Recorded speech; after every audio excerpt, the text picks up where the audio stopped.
the ECG Golf Club. And welcome to this week's Hackers podcast.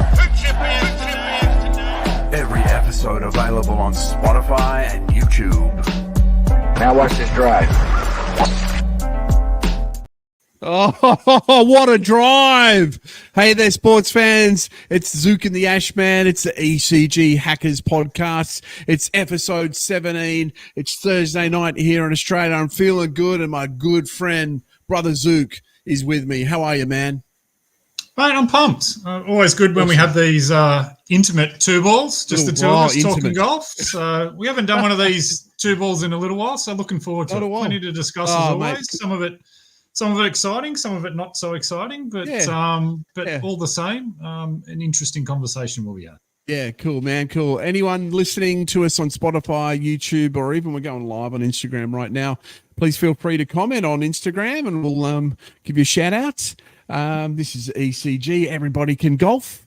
Couple of things I've done this week, Zook. I joined Golf 24, which is it's a very impressive indoor TrackMan golf club here on the Gold Coast. They had an awesome deal, so I set that up and very keen to start getting my stats like you do from a clubs and my yardage and whatnot, man. Cool. So what is that? Does it actually have like indoor tournaments and those kind of things as well as just practice sessions? Prize money. Yeah, got prize money. Cool. They've got tournaments. I initially thought it might just be good to do some get some yardage and whatnot, but yeah, they've got 3,000 courses, I think. Always updated. And I was hoping to maybe play the PGA course of the week as it is on the TV, play alongside sort of thing. But yeah. And can I ask the Techo question? Are they TrackMan, GC Squad or GC Quad or Foresight, or what do they use? It's TrackMan. I don't know the model, but I know they're $40,000 each. So got the cameras, got everything. Pretty impressive stuff. Excellent. It's the first time I've been able to use it, man. And now I see what you're talking about. Cool. As always, ladies and gentlemen, boys and girls, we've got some news to start the show, and let's head to the news. Let's get this show rolling like a perfect putt and head over to Zook in the ECG newsroom. Over to you. Thank you, Belvedere. Thanks, Belvedere. Last week's PGA, the action was at the newly renovated Colonial Golf Course for the Charles Schwab Challenge. Davis Riley held off Scotty Scheffler, Keegan Bradley, and Colin Morikawa to win by 5 strokes. However, it was probably tragic news that was announced on the Saturday morning that overshadowed the event. The unfortunate news was that Grayson Murray took his life on the evening of Friday or early morning Saturday. This was a tragic event that took place and certainly affected a lot of the players on tour. It was certainly Peter Malnati, who was playing with him for the first 2 rounds of the tournament before Grayson withdrew, actually, after 16 holes in the second round, was clearly emotional when he was talking with the media. And certainly probably something that I'm not necessarily qualified to talk about, but perhaps was suggesting maybe I might just read the statement that the family issued upon hearing the tragic news. So this is the statement on behalf of Eric and Terry Murray. We have spent the last 24 hours trying to come to terms with the fact that our son is gone. It's surreal that we not only have to admit to ourselves, but we also have to acknowledge it to the world. It's a nightmare. We have so many questions that have no answers, but one. Was Grayson loved? The answer is yes. By us, his brother Cameron, his sister Erica, all of his extended family, by his friends, by his fellow players, and, it seems, by many of you who are reading this. He was loved and he will be missed. We would like to thank the PGA Tour and the entire world of golf for their outpouring of support. Life wasn't always easy for Grayson, and although he took his own life, we know he rests peacefully now. Please respect our privacy as we work through this incredible tragedy, and please honour Grayson by being kind to one another. If that becomes his legacy, we could ask for nothing else. Thank you. So that was the statement that was issued, and clearly it was a somber ending to the tournament after that. Ash, what was your reaction to man, the news? It's just shocking, but it just goes to show that from another human's perspective, fellow human, we all go through so much in our own personal lives, and it doesn't matter if you're a pro golfer or someone in the spotlight. I mean, the battles are battles, hey. And I guess us guys, we tend to bottle our emotions up a lot, and we don't talk to each other enough. So I know the only thing I could suggest, from a fellow human is, we need to talk to each other more and make sure our mates, especially on the golf course, it's a perfect time to ask how they're doing, I guess. And you learn from these shocking events, man. But we're all human, I guess. Exactly. And perhaps those who aren't comfortable in terms of talking about such issues with their mates, I'll just put up on the screen for those watching on YouTube or Spotify, some helpline numbers for those dealing with mental issues. And obviously these numbers are for Australian, and I believe there are some New Zealand services listed as well. Naturally, we are operating in this podcast from the eastern seaboard of Australia, and so perhaps maybe these numbers may be of some assistance. Great stuff, Chris. Thank you, man. Moving on, obviously the big news a couple of weeks back was the arrest of Scotty Scheffler. Yes, earlier today it was announced that the charges have been dropped. Okay. The Jefferson Court attorney, which I suppose is like the police prosecutor, in his announcement said that based upon a total lack of evidence, my office cannot move forward with the prosecution of the charges filed against Mr. Scheffler. Mr. Scheffler's characterization that it was a big misunderstanding is corroborated by the evidence. So, right. I don't know if you managed to see the leaked, or not leaked, but was made publicly available, the footage that was out there. The one that was sort of shot over the back of the bus sort of thing, that angle? Yeah. What was your thoughts on that footage? It just made it even more ridiculous. From what you can see, it just seems like a total overreaction. And whatever Scotty Scheffler was saying that the cop didn't make himself known. You can see he didn't, in that situation, just seems like a huge misunderstanding. And I know I couldn't keep up, Chris, with some stuff on social media saying they're not going to drop the charges, and some are saying they are, and I couldn't keep up. But they're actually dropping the charges now, are they? Officially dropped today. It's literally only in the last few hours, and Scotty's been all class throughout the whole process. I think he handled himself well, and again in his Insta timeline, made a post earlier today, just put up on screen, and again he just acting like a true professional, and just saying that he's not holding any ill will against the officer and the like. And so again, amazing. Just a tip of the cap to Scotty for the way that he's handled himself throughout the absolutely, throughout the Chris. Circumstances. Absolutely. I know I wouldn't have been calm. No, but moving on to other news and something again which highlights the divide between LIV and the PGA. Perhaps not what you would ordinarily think, but Richard Bland, one of the LIV Tour members, and one of LIV Tour members who is over the age of 50, and so therefore eligible for the senior tour. He was obviously, which I am too. Funny enough, I am too. Now. He was obviously at home, a little restless, and thought, let's see if I can get into the senior PGA. He did qualify by virtue of past wins on the DP World Tour, and upon his inquiries was granted an entry into the tournament. This was his first event on the senior PGA Tour, and lo and behold, he ended up winning. Ordinarily, the winner of the senior PGA, absolutely, beating off some. There's some beating off great some field. Bernard Langer, Ernie Els. There's some great names that are still willing to tee it up. Bernard Langer's still going around, is he? Still going around. Bernard Langer. Jeez. Yep.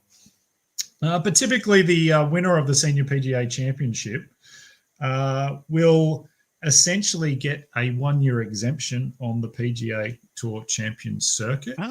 Okay. However, given the fact that Mr. Bland is part of what's considered a unofficial or non-recognised or a legal tour, however you wish to refer to the Live Tour in the eyes of the PGA, that 1-year exemption was not granted. So, they can't get in by, doing the right thing, winning tournaments. When they actually get in and play under their own rules, they're not allowed. Your thoughts on this, Ash? Feel free to rant. It's absurd, mate. It's absurd, especially for a senior PGA. Like, he won the tournament. He's obviously one of the best in the world at the moment in over 50s. I just think this is ridiculous what's going on. I'm so sick of the Live versus PGA crap. Quite frankly, I think, that's ridiculous, Chris. I got not much more to say about it. What do you think? Look, he got a check for $630,000 for winning, and he's made 9.8 million since joining in the last 2 years. I think he's laughing anyway. So true. I don't think he's too fussed. And then one other thing I noticed during the course of the week, just checking regular news or regular golf news, was some posts by Golf Digest around some of the work that they've done with respect to a computer algorithm. Oh, I saw this. A couple of posts that they put up here based on the computer algorithm that they have. A 10 handicapper is only ever expected to shoot a level par 72 round of golf once every 194 years. It doesn't make sense. I'm sorry. This is ridiculous. And then if we look at someone a bit more in our level, Ash, so based on their algorithm, a 20 handicapper, all right, would only ever shoot 80 once every 1,100 years. Oh, my God. And then someone in your sphere, a 15 handicapper, let's go a round of 80. That's once every 12 years. So it doesn't make sense, Chris. Interested on your thoughts here. Yeah, please. When I was reading this, I'm going, okay, there's a fundamental flaw in it. The AI algorithm is not taking into account that if I'm playing for 12 years, I'm probably playing every week for 12 years. I'm getting better and better and better as you go, and it's not taking that into account. So can you flash that back up again for me, man? Sure. So if I'm a 15 handicapper, and if I'm playing for 12 years at 15, I'm going to be getting better, you would expect. So it says it's going to take me 12 years to shoot 80. I reckon if you're a 15 handicapper playing for 12 years, after 12 years, you're going to be in a 10 handicapper or 5 handicapper. Yeah. If you know what I mean? I reckon you're getting better as you go. You should be getting better as you go. It's not taking into account that your skill level is going to get better. So, do you know what I mean? If you're a 20 handicapper, Chris, you're a 20 handicapper.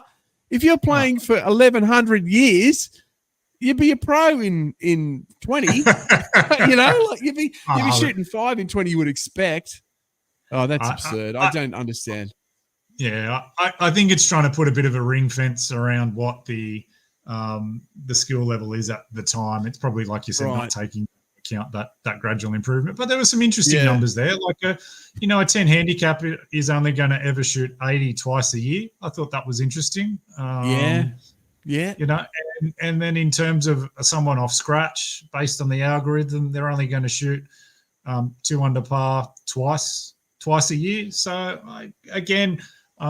I certainly don't have the aptitude or the skill to comment on those outcomes, but it was interesting. That's right.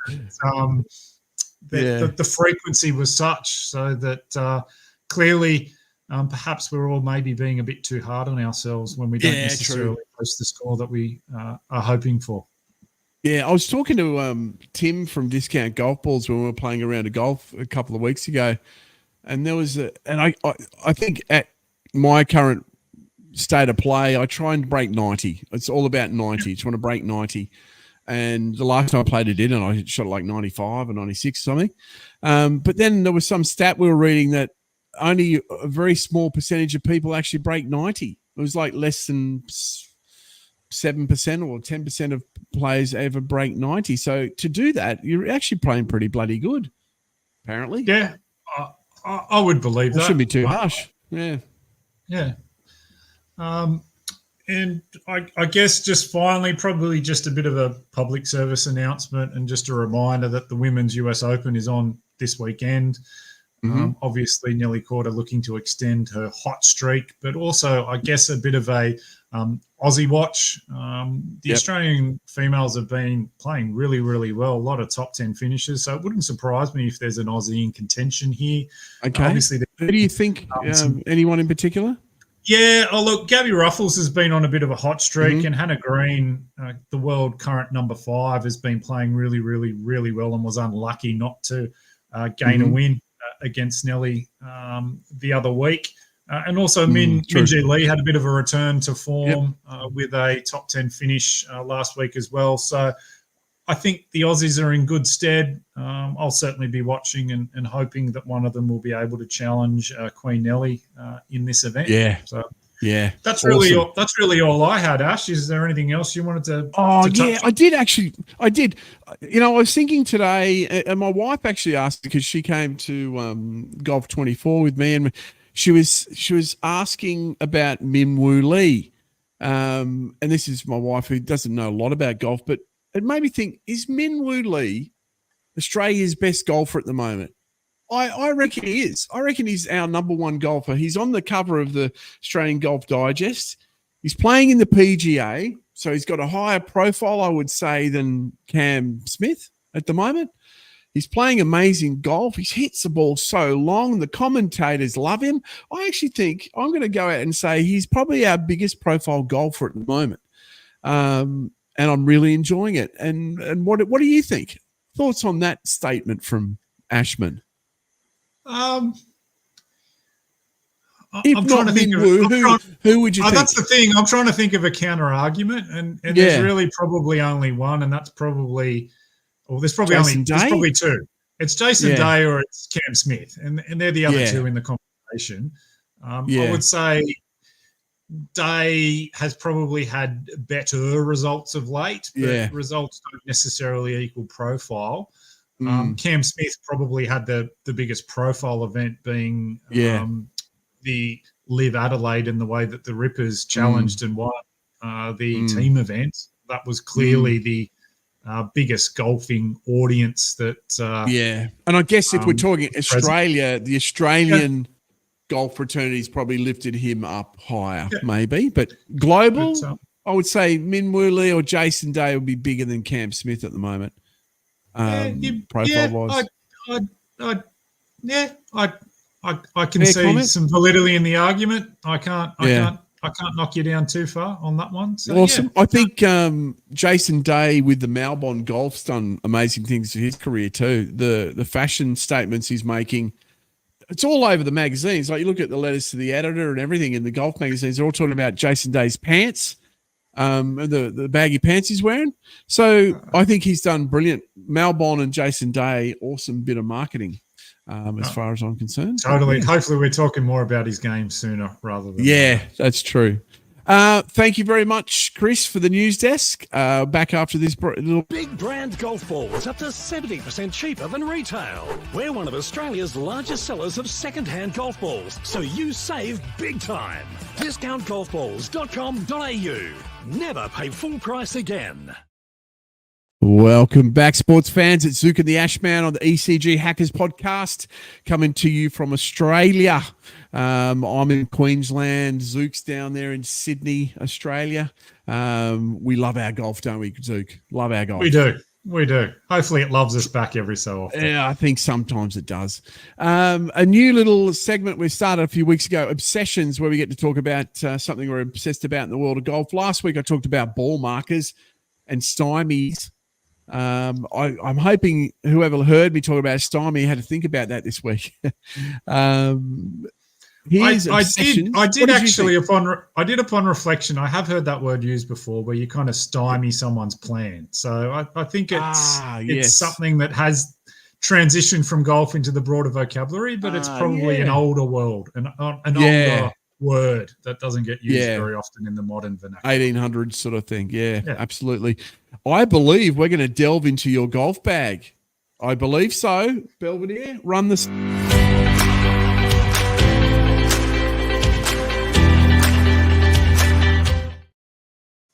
Over to you, brother. Obsessions with Zook. Thanks, mate.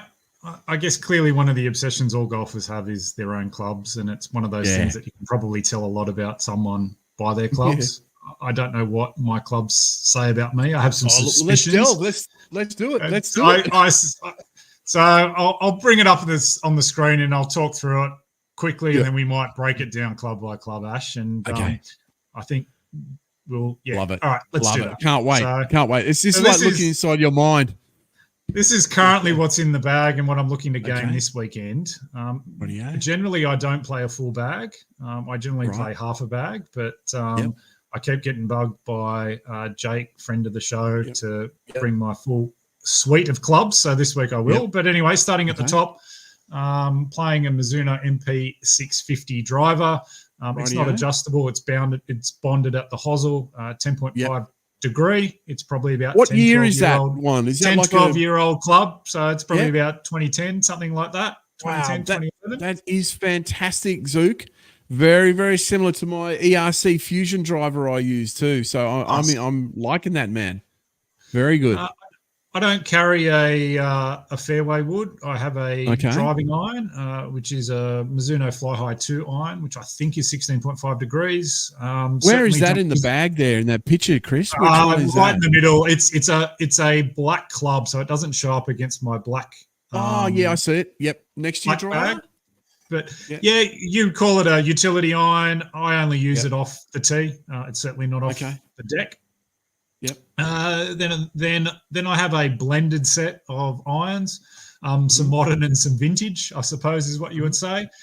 In terms of my longer irons, and these are probably what I would use solely off the tee for longer par threes, is some Mizuno JPX 921s, a 4 and a 5. And then I have some old school Mizuno MP 14s, which are blades that Tiger Woods used to use. Right. And I'm currently looking to game 5 through to 8. And can I ask you, Chris, before you keep going, Chris, what's JPX? Is that Japanese model or what's JPX mean? Effectively, Mizuno have 2 ranges of irons. They have their MP series and their JPX series. The JPX series are what's considered to be more of their game improvement style range. So offering a bit more assistance. These are cavity backed perimeter weight or something. Irons. Those kind of things. So a bit more assistance there, whereas the MP, which is their Mizuno Pro line, these are the what are issued to tour players. These MP 14s are, I guess, turn of the millennia, so probably 1999 2000 era. So Tiger Woods was actually using that Tiger Woods game these. The reason why I use these is I actually don't mind the thinner sole on them. I feel that I can get through the turf and get better contact through the ball, and so that's why I'm kind of gaming those. But to be fair, I chop and change. Sometimes I'll game the JPX and switch between the two, but this is what I'm looking to play on the weekend.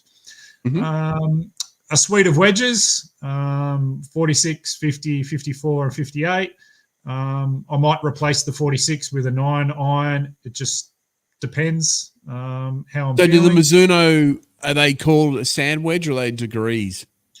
Or degrees. So the 46 degree, which is effectively equivalent to a 9 iron. 9? I guess. Yeah. 9s are normally around 45, or at least traditional 9 would be. Traditional 50 is about a pitching wedge, right?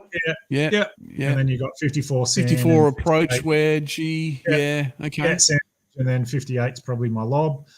And then putter, I've recently transitioned to a broomstick. I've really enjoyed the transition. I think it's certainly helped me. Being a taller gentleman, I think you are tall. There's some benefits there in terms of not having to bend over as much.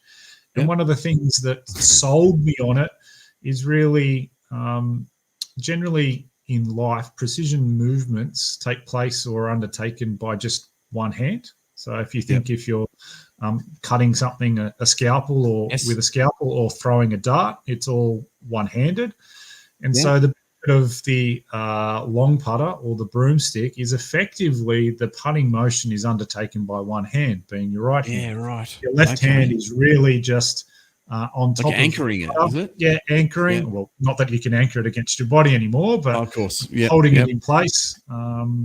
And essentially the pendulum movement, that's your stroke, is solely undertaken by your right hand, me being right-handed. And I've certainly found that's improved my stroke, improved my putting, and certainly glad I made the transition to that.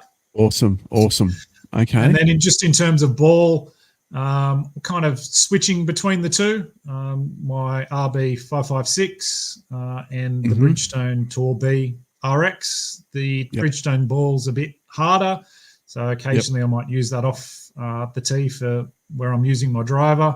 Whereas if I'm on and off the tee, I might use I'll probably use the RB ball. Off the one. So awesome. So that's the bag. Dude, I don't know what it says about me. It's a bit eclectic. It probably, if I'm being harsh on myself, I probably think I'm a better golfer than I actually am, given the kind of clubs. It's all about how use. much you enjoy it. It's about the passion. It's about how much you enjoy it. Can we delve into your broomstick for a sec, Chris? Sure. I did use a broomstick putter in about 90, 95, 96, 97 when they were allowed to be anchored. I think this was back when I believe Stuart Appleby possibly was using a broomstick putter back in the 90s. I am a fan. But the rules changed, didn't they? They changed 20 years ago, and you didn't see broomsticks anymore. So I'm really happy to see you've got it out in your bag. Is there any chance you pick it up? Is it there behind you, mate, or is it in the shed? It's behind me. It's the White Hot Odyssey Long. Oh, mate, I'm a massive fan of Odyssey putters. Okay, awesome. White hot. So, those white hot faces are beautiful, aren't they? They're just such a lovely putter. Is it heavier than a normal putter head, being a broomstick? Or is it regular? Putter head's fine. It's just, it's one of those things I don't notice the difference in weight. Obviously, it's heavier just because of the longer shaft length and the like. But weight certainly isn't a factor.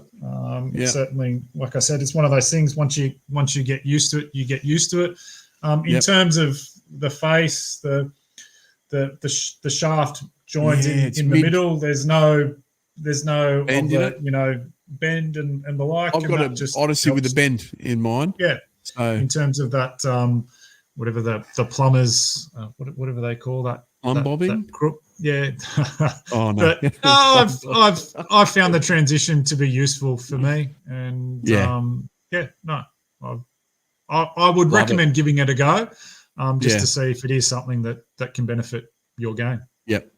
So back to your driver as well. I use a really similar. I use the Callaway ERC Fusion 3 driver, fixed head. It's from about the same vintage, 2010, 2011. It looks so similar, dude, to my ERC. Is that forgiving? You feel it pretty forgiving? Yeah, it's just one of those things. I've tried others. And this just seems to be, I don't know whether it's the shaft that I like, or I think there's a bit to do with the weight as well. The weight feels about right. And it's one of those clubs that sometimes with the way of the head design, you feel you're fighting just to get it through the air. This one seems to just with my swing, I can get through the ball and get some ball speed there. I'm currently swinging around. What's your ball speed? Yeah, and your swing speed. I really want to know. Swing speed, I am currently trying to do some swing speed work, and was out in the backyard doing some work. And my average the last time I was out there, which was a couple of days ago, was about 102 mph. Yes, okay. Yeah, okay. And obviously that's average, so I can get up to 105 and it can drop below 100 mph. But and with that, if I'm feeling it, I will get the ball up above 150 mph off the face. Wow. So So yeah. So you're over 100 miles per hour. That's cool. Yep. Really good. Yep. Nice. I can only get to about 97 at the most at the moment. Wow, impressive, man. Hey, thanks for letting us delve into your bag, man. If you were to ask me what does that say about Chris, I think you value quality. You have a mixture of old and new, so you're innovative. I think, and this pretty much is you. You're a smart man. You're innovative, and the quality. It's all about quality and heritage. I believe. If I was to look at your bag and think that, would that be fair? Fair comment.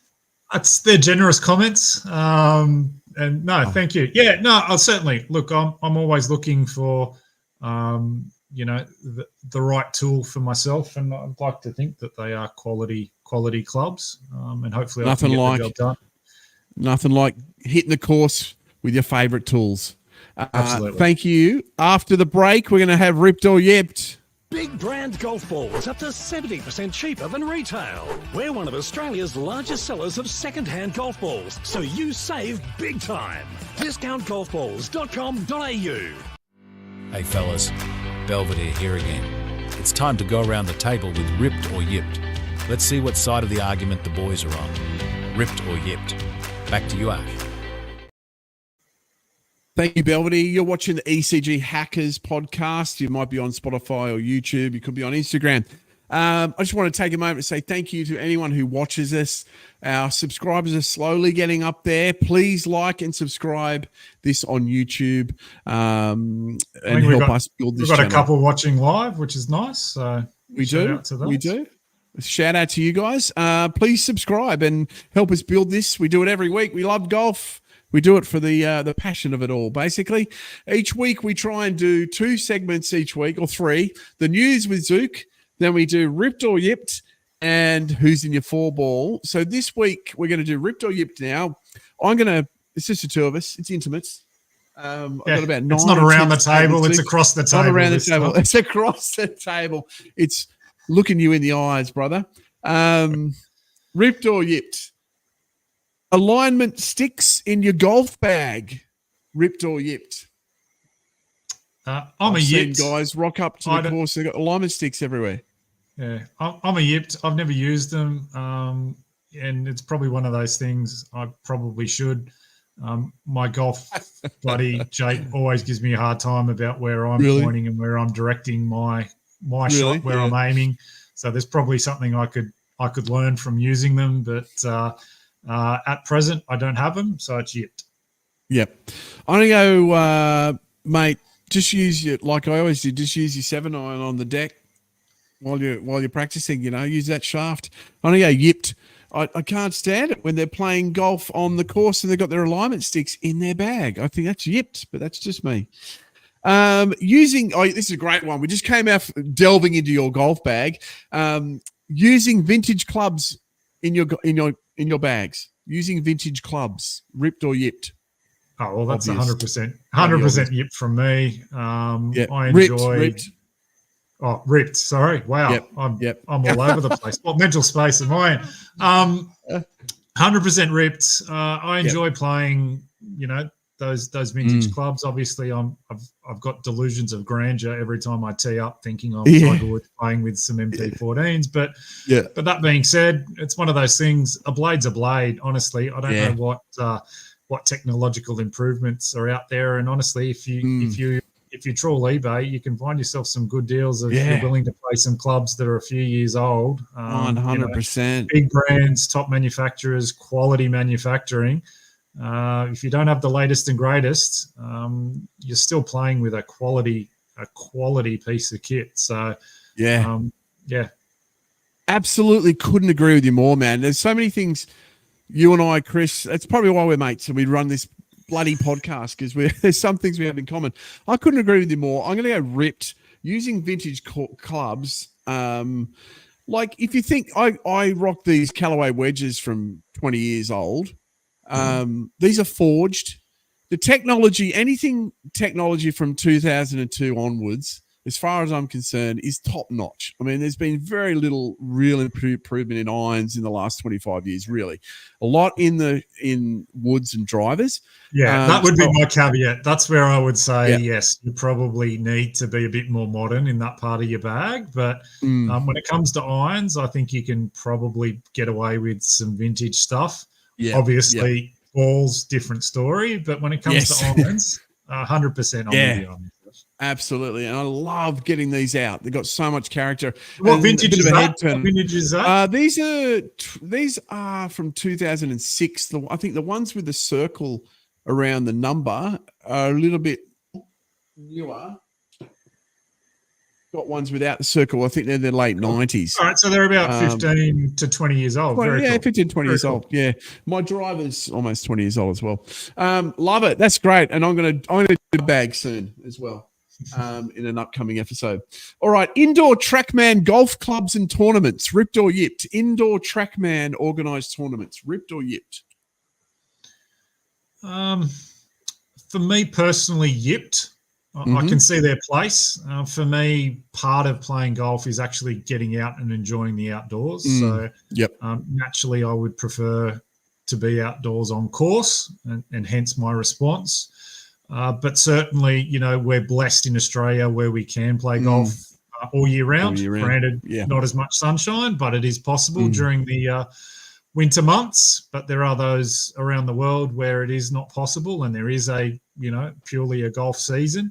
So I can see that they have a place. But for me personally, it's a yipped. Yep. Cool.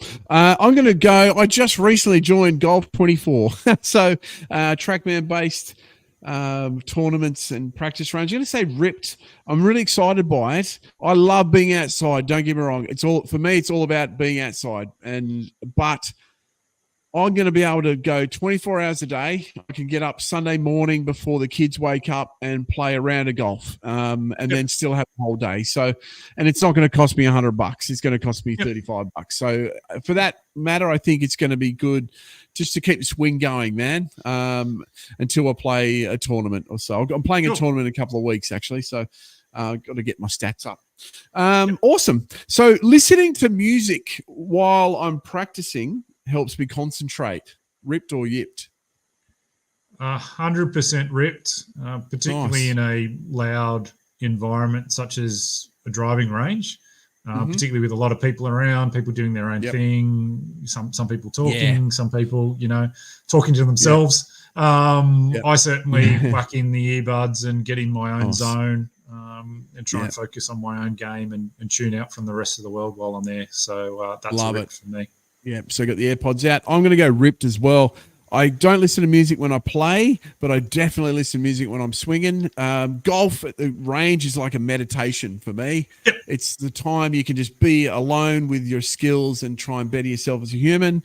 I love listening to Tycho when I practice, Tycho, just sort of chill music. Okay. If you're looking to listen to something, try Tycho, Tycho. Moisture wicking fabrics, ripped or yipped?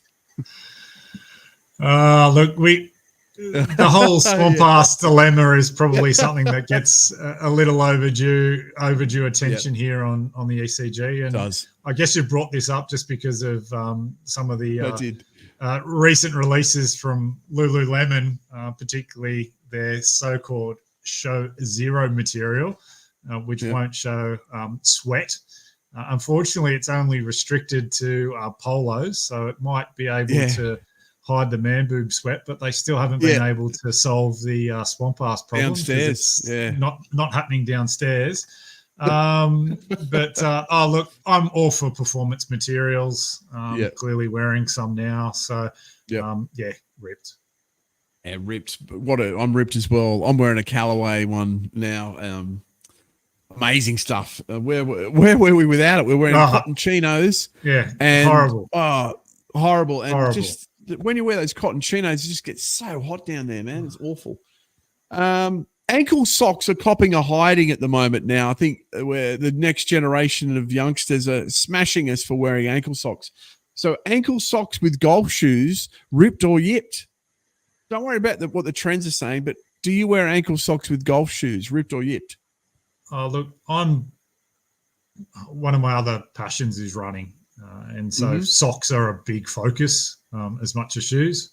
So I'm certainly very careful around what kind of socks I wear, given the the amount of Ks I do and avoiding blistering and all those kind of things. I always wear socks that are over the ankle and go all the way up. Okay. So I'm a rip then. Anything that's below ankle height, no, not for me. Oh wow! I thought you might be an ankle sock lover, but I was going to go yipped as well.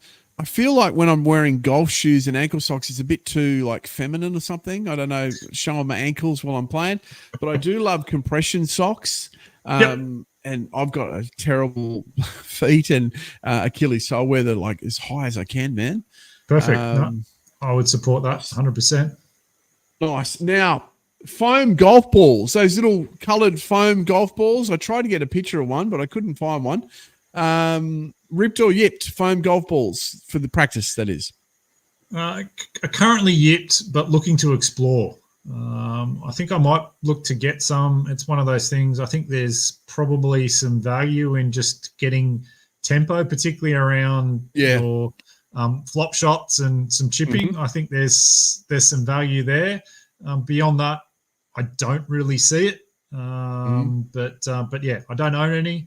I'm curious to see what they can do. So I'm currently yipped, but looking to transition to ripped. I don't own them, but I'll go ripped because I have used them. I think we used them at Dooley's bonfire. Bonfire night. Backyard. I had the lob wedge out. That actually started a big thing for me. It got me back into golf. I'd have those foam balls, and we were trying to lob them into the fire. I think they're great for wedge, just tempo, like you said. Get your swing out, go down the park, get a few of those. I'll go ripped. Not that I have any. I do eye them off. All right. Live golfers wearing their team gear in non-live events. Ripped or yipped? Look. Picture on screen if you're watching. Yeah. I don't know how to categorize this. I don't know if it is a bit of an FU to the PGA whilst they're playing in the majors, or whether it's one of those things that they're there, they're part of the team. They should market the team for their sponsors and their own brand recognition. So I think I fall on the latter. I don't think it is an FU. I think it is part of the branding and the marketing of Live, and particularly the teams themselves. So I think I'm ripped. Yeah, ripped. Yeah, cool. I was going to go ripped as well. I think I don't think it's an FU. It's when you think about it, Bryce, that's his major sponsor. You know, like he's made more money out of that brand on his hat than he will out of anything. So it's ripped. It's a sponsor's deal. It's that simple. Yeah, cool. Charlie Hull is a young lass golfer.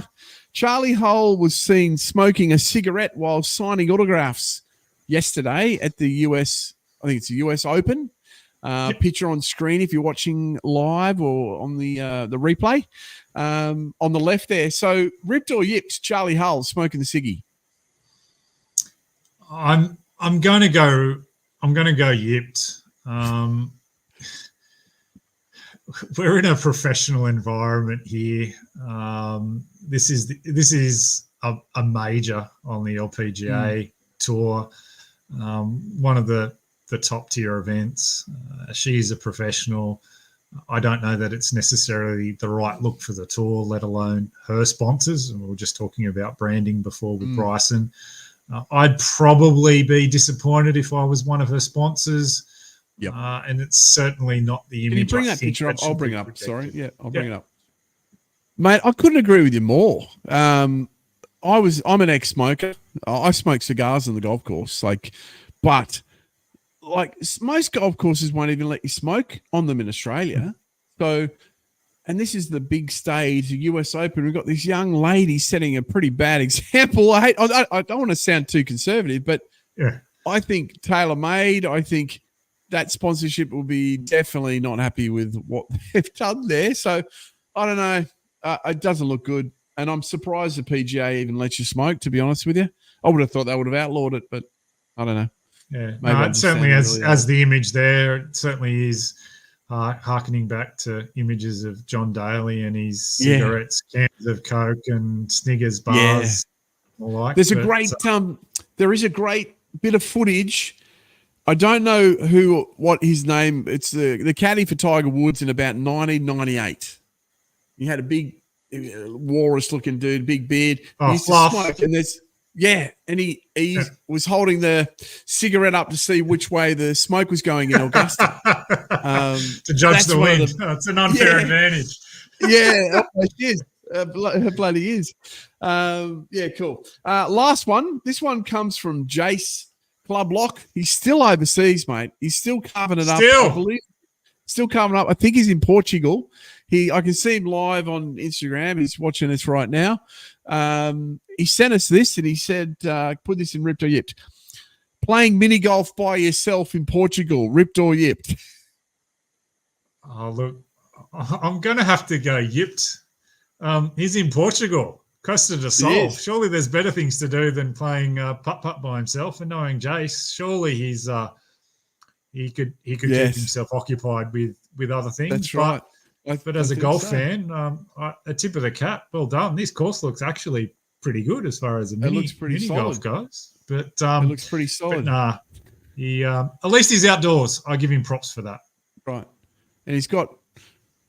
I'll go yips, Jace. You need some other sort of shaft in your hand. At Car Lovers, we know how much you love your car and how important it is to keep it in top-notch condition. That's why we've created the Car Lovers Infinity Wash Club, an affordable and convenient way to ensure your car stays sparkling clean all year round. Say hello to unlimited auto car washes for less than $10 a week. For details, head to Car Lovers. There we are. Welcome I'm sure back. you meant by shaft. You meant pool cue. I'm sure he's tearing up. Yeah, pool he balls. just should have been pretty good, tearing up the pool hall. He's a pretty good shark. player, Jace. He is a shark. All right. So another segment we do each week is who's in your four ball, Belvedere, if you will. Hey there, everyone. It's Belvedere here again. It's time for this week's Who's in Your Four Ball. Back to you, Ash Man. Thank you, Belvedere. He's back he came back early from Greece. He's left Jace over in Portugal by himself. This week's four ball, I actually had a bit of fun with this one. It's not a funny one by any stretch of the imagination. This week's Who's in Your Four Ball is high rollers or fancy financiers. All based on the fact that we're in Monaco this week for the Formula One Grand Prix. We weren't. They were. I would have liked to be. So it was all about the high rollers on the water there watching the Formula One. Now, did you watch the Formula One? Silly question. I did, and regretted it. It wasn't a great race. So there's a couple of reasons why that wasn't the case. This is a golf podcast, not an F1 podcast. I won't bore our listeners with it. But it wasn't a great spectacle. So I'll leave it at that. No worries. I watched something that was interesting on KO, the sporting channel here in Australia, the subscription sporting channel. They had this thing called the Kidcast. So it's this new thing. They Kidcast the Formula One. And I was watching it. It's just basically the feed without commentary, right? It's got kids commentating. They're pretty cluey kids that as part of the on the one I was telecast. watching, there was no audio. Okay, so I wasn't getting the audio feed. No, but they have an alternative commentary which is performed by girls and boys of age from about 10 to 16. They all qualify. Yeah, right. They all they go through a pretty big process to get to that stage, and some of them are actually very, very good. Really good. Yeah, cool. Maybe we can do that for golf. Get something like that for golf. All right. So the who's in your four ball fancy financiers? Who'd like to go first, Chris? You or I? Traditionally, it's me, isn't it? Traditionally, it's me. It's golf's all about traditions.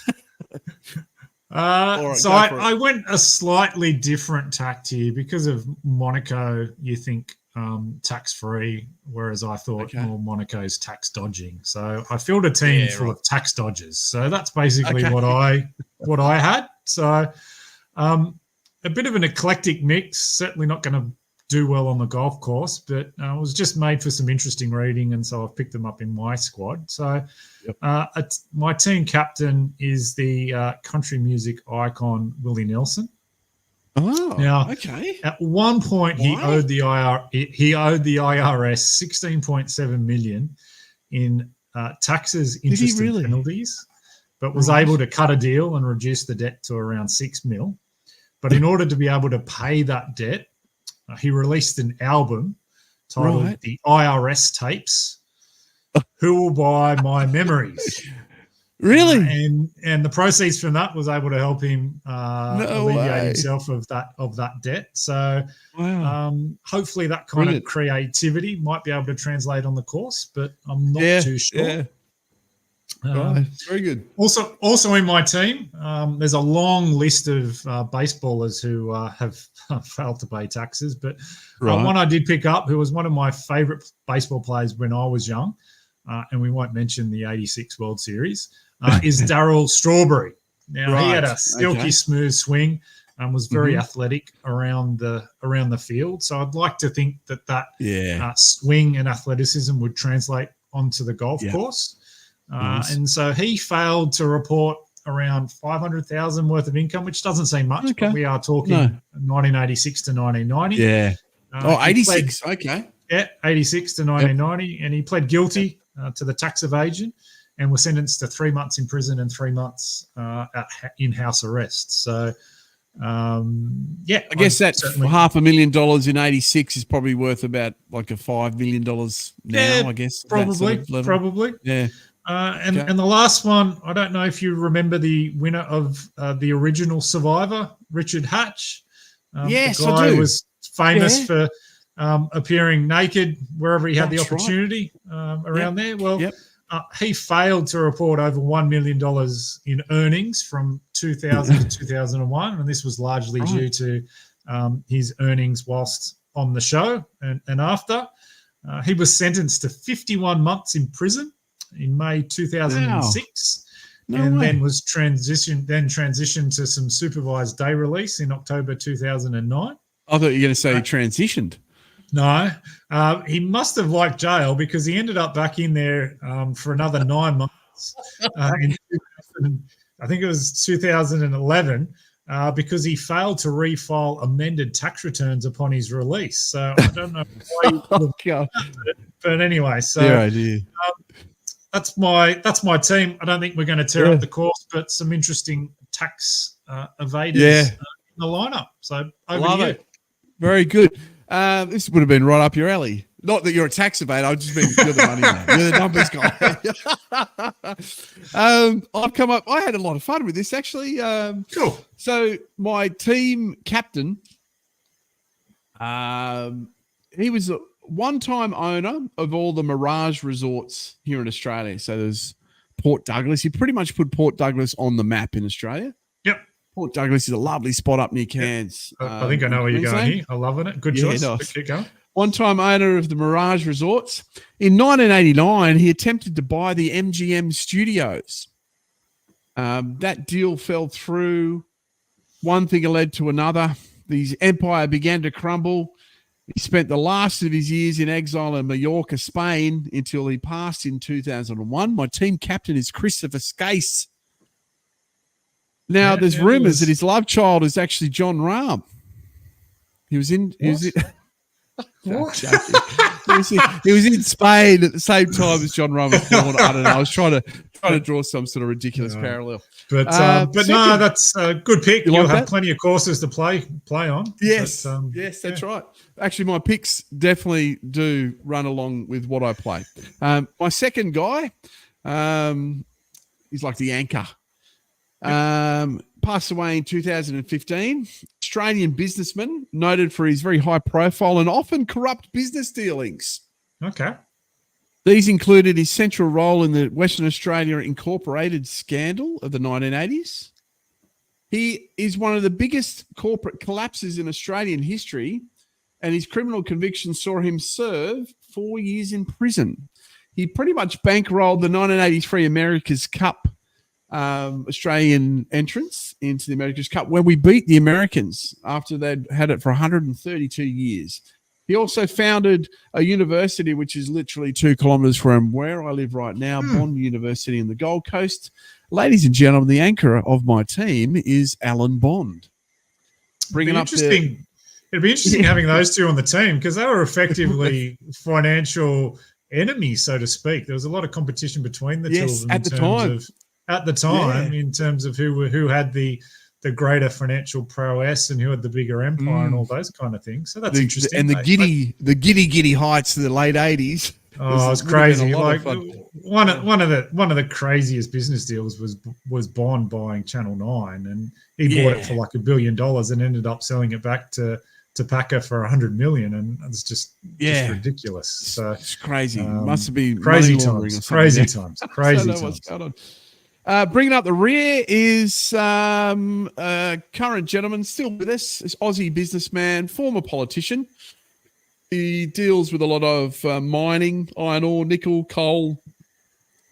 He actually owns 2 golf courses within 2 kilometres where I live as well, right near Bond University, funny enough. They are Palmer Colonial, Palmer Rabina. He also has Palmer up at Port Douglas. He used to own the Gold Coast United Football Club until that fell apart. I have Clive Frederick Palmer as my 4-ball bookend. So Christopher Skase, Alan Bond, and Clive Palmer in the Ashman's 4-ball. Interesting mix. Don't know how it would go, but a bit of fun. Yeah, learn something too. Nice, mate. That's about it for the week. Anything you want to touch on before we leave? You playing this weekend? You playing any golf?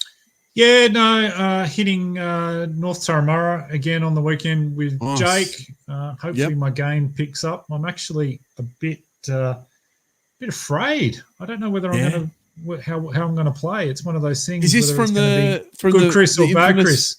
It was the infamous. It is the infamous. It is the stage at which the incident occurred. So I don't know what kind of mental state I'm going to be in. But I brought the driver out on the weekend, this past weekend, after doing my penance. It was on fire. I was hitting the ball very, very well. Oh, nice. Hitting the ball well off the tee. But everything else was a bit so-so. But the putter was good. So we'll see how we go. I'm just a bit on edge about returning. Yeah, but we'll see how we go. Well, good luck with that. If you listen to the podcast about 3 episodes ago, Chris shared with us his confession. You can go back and listen to it. I'm going to play 7:30 on Sunday morning. I'm playing a Golf 24 Paris tournament. I'm going to give it a go. Just get out there and have a hit. I bought a new driver, and I took it to the range and brought it out, and I'm telling you what, it's given me the yips straight away. The weight's different. Damn. And I've gone, I'm duck hooking, and now all of a sudden I could crush him down the middle pretty well. Now, oh my God, it just takes one little thing, golf, and it can turn your game upside down. It just goes to show it's all about what's in the head. That's about an hour's up. Brother, thanks for joining us. Thanks if you're watching at home. Don't forget to like and subscribe. I'm the Ashman. That's Zook. That was the ECG Hackers podcast. See you next week. Catch you next week. You're listening to the ECG Hackers podcast. Don't forget to like and subscribe. Each week we are dropping a new episode which you can find on Spotify.